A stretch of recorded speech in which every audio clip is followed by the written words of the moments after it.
morning idol, ano masasabi mo? Okay. Ano masasabi mo idol? Ano masasabi mo tungkol sa bike mo? Galing kami ng exercise. Exercise lang guys. Para ma-maintain natin yung ating good health. Kung narinig nyo guys, pakinggan nyo. Kung narinig nyo, pakinggan nyo. Lumalaki-laki yung mga adjustment natin. Kaya pa.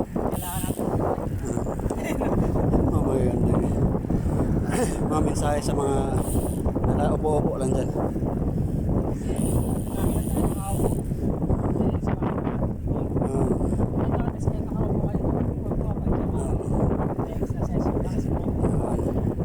Yun ang kagandahan dyan.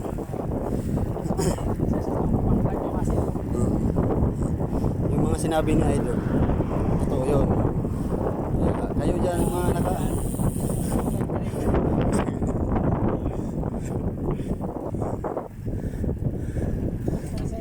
Makakita pa kayo ng magandang view. Kaya Sa pa. umaga. Hindi nga ako talaga magkakabot.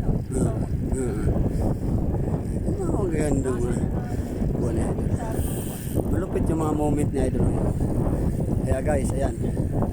Sana pakinggan nyo yung sinabi ni idol. Kasi hindi lahat ng oras tayo malakas. Ngayon tayo malakas.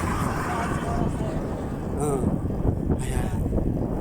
Sabi sa mga sa Facebook. Pag nag-exercise ka daw, nadagdagan daw ng 3 years yung buhay. Oh, kita mo guys. Totoo yan guys. Kasi nung mga panahon na yung ibang tao hindi pa nag-exercise, maiksi na lang ang buhay. Kasi wala nga silang exercise. Noon Hindi na yung sa kapila rin. Matanda na yan. Tumabay pa. ayan guys. Oh. Ayan guys. Oh. Patan yan guys. Kaya lang. Todo exercise din siya. Kasi din yan. Kating din yan. Kating. Wala ka tao. Kating ikot din siya. Ang gamit niya pang bike. Yung Heavy duty. Heavy duty bike. Patan bike pang guys. road mo yung road kwarto pa na bike. Ginagamit pa ng mga sinaman ito. Ang bike niya. Sobrang bigat. Mga 20 kilos. Bigat nga. Nagahan lang. Yan.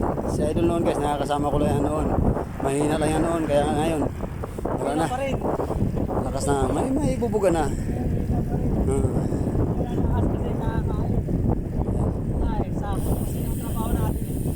Kaya pa. Talagang hindi maiwasang kumain. At kaya kasi Okay guys, dito na lang tayo guys ha. Kasi malayo pa ang ating pupuntahan. See you soon.